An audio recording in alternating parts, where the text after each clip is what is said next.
Friends, আজকে আমি তোমাদের জন্য নিয়ে এসেছি ক্ষীরের মালপোর রেসিপি।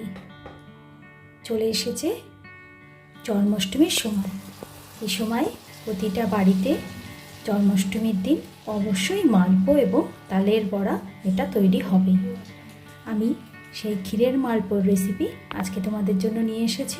চলো আমি কিভাবে ক্ষীরের মালপোটা তৈরি করব সেটা তোমাদের সঙ্গে শেয়ার করে নিই। ক্ষীরের মালপো বানানোর জন্য আমাকে নিতে হবে যে যে উপকরণগুলো, আমি সেগুলো তোমাদের দেখিয়ে দিই। আমি 1 কাপ সুজি নিয়েছি, 1 কাপ চিনি নিয়েছি, খানিকটা ময়দা নিয়েছি। ময়দাটা যতটা প্রয়োজন ততটা ব্যবহার করব। নিয়েছি 1 মগ মতো ঘন দুধ। মালপোর ব্যাটারটা যে ঘনতে তৈরি করতে হবে তাতে যতটা পরিমাণ ময়দা আর দুধ লাগবে সেটা আমাকে ব্যবহার করতে হবে। আর দেব 1 চিমটে লবণ, গোলমরিচ, গোটা গোলমরিচ নিয়েছি, এটাকে খানিকটা ক্রাশ করে দেব। নিয়েছি মৌরি। আর ক্ষীরের মালপোর জন্য যেটা প্রধান উপকরণ সেটা হলো ক্ষীর। দেখো আমি ঘরে তৈরি করা ক্ষীর নিয়ে নিয়েছি। এবার আমাকে যেটা করতে হবে প্রথমেই সেটা হলো আমাকে চিনি আর সুজিটাকে খানিকক্ষণের জন্য ভিজিয়ে রাখতে হবে। আমি নিয়ে নিয়েছি একটা মিক্সিং বোল। এতে প্রথমে আমি 1 কাপ সুজি সেটা দিয়ে দেব। নিয়েছি 1 কাপ চিনি, এ দুটো একসাথে দেব। 1 কাপ সুজিতে 1 কাপ চিনি ব্যবহার করতে হবে। আর ময়দা আর দুধটা ব্যাটার তৈরি করার সময় যতটা প্রয়োজন ততটা ব্যবহার করতে হবে। আর প্রথমে আমি খানিকটা দুধ দিয়ে দেব। দিয়ে এবার এই সুজি আর চিনিটাকে আমি মিনিট 10 জন্য ভিজতে দেব। সুজি আর চিনিটা গলে গেলে আর সুজিটা পুরো ভিজে গেলে তারপর আমি বাকি ব্যাটারটা তৈরি করব। 10 মিনিট হয়ে গেছে। এবার আমি বাকি ব্যাটারটা তৈরি করব। সুজিটা ফুলে গিয়েছে। এবার আমি একে একে বাকি উপকরণগুলো দেব। দিয়ে দেব ক্ষীরটা,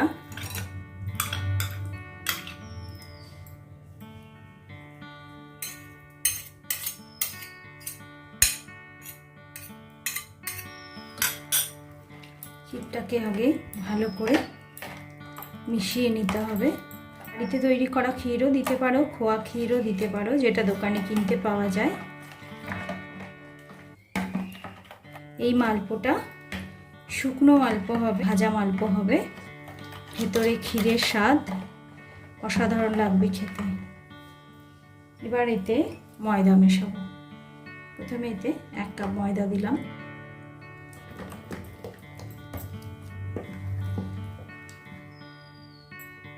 আর 1/2 কাপ দিলাম। দেখব আর প্রয়োজন আছে কিনা। 1 চিমটি লবণ সেটা দিয়ে দেব। যে কোনো মিষ্টি আইটেমে, তোমাদের এর আগেও আমি বলেছি, যে কোনো মিষ্টি আইটেমে একটু সামান্য চিনি দিলে তার টেস্টটা অনেক বেড়ে যায়। 1 কাপ সুজিতে মোটামুটি 1.5 কাপ মতো ময়দা দেওয়াটাই ঠিক হয়। তবেই যে ধরনের আমি ক্ষীরের মালপোটা তৈরি করতে চাইছি সেটা তৈরি করা সুবিধা হবে এবং সেটা পারফেক্ট টেস্ট হবে, দেখতেও পারফেক্ট হবে। আর সামান্য দুধ আমি এতে ইউজ করছি। তুমি খুব বেশি দেব না।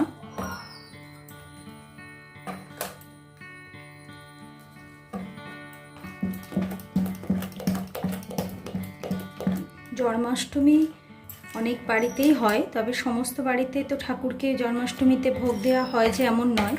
তো যে যে বাড়িতে না হয় সেখানেও বাড়ির মানুষদের, ঘরের যে গোপাল, আমাদের ছেলে মেয়ের কথা, তাদেরকেও জন্মাষ্টমীর দিন আমাদের কিছু মিষ্টি আইটেম বানিয়ে খাওয়াতেই হয়। ঠাকুরের ভোগ দেওয়ার জন্য তো তৈরি করা হয়ই, এছাড়াও তাদের জন্য তৈরি করা উচিত। যে বাড়িতে জন্মাষ্টমী পালন না হয় সে বাড়িতেও তাদের জন্য এই আইটেমগুলো আমরা বানাই এবং তাদের খাওয়াই বা নিজেরাও খাই, নিজেদেরও ভালো লাগে। তো এইভাবে তোমরা ব্যাটারটা তৈরি করে ক্ষীরের মালপো বানাবে, অসাধারণ টেস্ট হবে তাতে। দেখো এটা আরও স্মুথ তৈরি করতে হবে।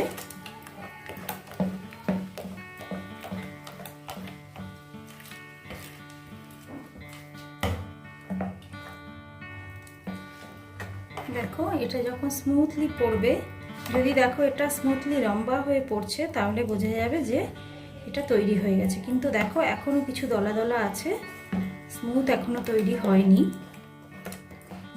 যতক্ষণ না হবে সেটাকে ভালো করে, জিনিসটাকে বেশ ভালো করে মেশাতে হবে। এবার আমি মৌরিগুলো দিয়ে দেবো, ক্রাশ করে রাখা গোলমরিচগুলো দিয়ে দেবো,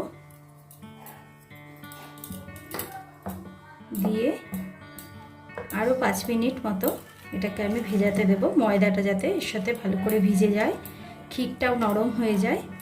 তারপর 5 মিনিট বাদে যখন আমি ভাজবো তখন দেখবো এতে আর দুধ দেওয়ার প্রয়োজন আছে কি না, থাকলে তখন বাকি দুধের পরিমাণটা মিশিয়ে দেবো।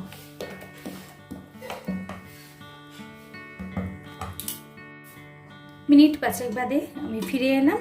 দেখো ব্যাটারটা কত ঘন হয়ে গেছে, ময়দা সুজিটাও আরও ফুলেছে।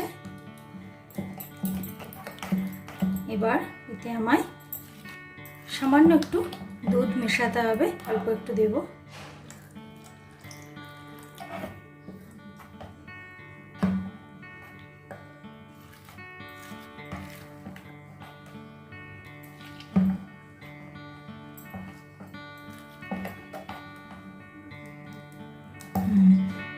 দেখো ব্যাটারটা যখন এরকমভাবে পড়বে তখন এটা বোঝা যাবে যে পারফেক্টভাবে এটা গুলে নেওয়া হয়েছে। এবার এতে কিছু কিশমিশের কুচি দিচ্ছি, তোমরা যে কোনো ড্রাই ফ্রুটসই এতে মেশাতে পারো, এটা সম্পূর্ণ টেস্টের জন্য অপশনাল, দিলেও ভালো না দিলেও কোনো অসুবিধা নেই। যদিও আমরা যখন ওদের জন্য যখন কোনো কিছু তৈরি করি তখন আমাদের চেষ্টা থাকে তাকে কতটা সুন্দর কতটা টেস্টি খাবার খাওয়াতে পারি, সেজন্য নিজের ইচ্ছে মতন কিশমিশ যে কোনো কিছু এতে মেশাতে পারো। এবার চলো এটা ভাজতে শুরু করে দেবো। আমাকে ডিপ ফ্রাই করতে হবে, এই জন্য আমি একটা ছোট লোহার কড়াইয়ে বেশি করে তেল দিয়ে দিয়েছি। এতে আমি 1 চামচ মতো ঘি দিয়ে দেবো,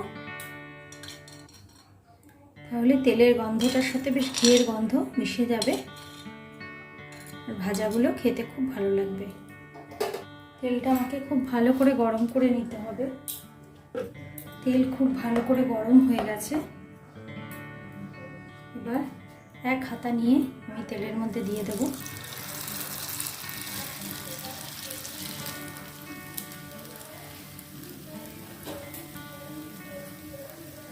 পাশ ভাজা হয়ে গেছে, এবার আমি এটা উল্টে দেব।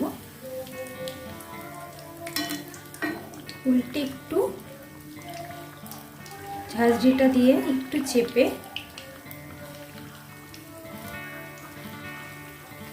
চেপে চেপে ভাজবো।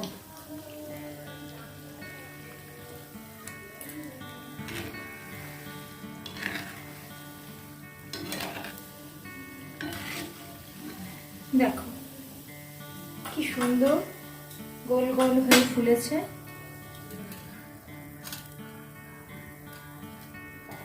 এরকমভাবে চিপে এর থেকে তেলটা বের করে ফেলতে হবে।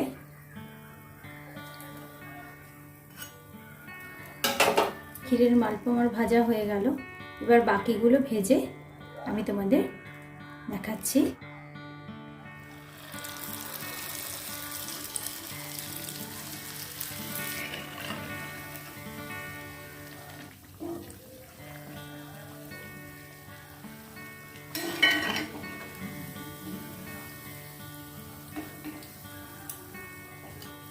এক বাটি ক্ষীর দিয়ে আমি ক্ষীরের মালপোয়া পরিবেশনের জন্য রেডি করে নিয়েছি। তোমরা এইভাবে জন্মাষ্টমীর দিন কৃষ্ণের ভোগের জন্য অবশ্যই রেডি করে নিতে পারো মালপোয়ার থালা। আর আমার এই ক্ষীরের মালপোয়া বানানোর রেসিপিটা তোমাদের যদি ভালো লেগে থাকে অবশ্যই আমাকে কমেন্ট বক্সে জানিও। আর আমার চ্যানেলটা ভালো লাগলে লাইক শেয়ার সাবস্ক্রাইব করে নিও। নতুন নতুন রান্নার ভিডিওর নোটিফিকেশন পাওয়ার জন্য অবশ্যই বেল আইকনটা প্রেস করো। ভালো থেকো, সুস্থ থেকো। Thank you friends.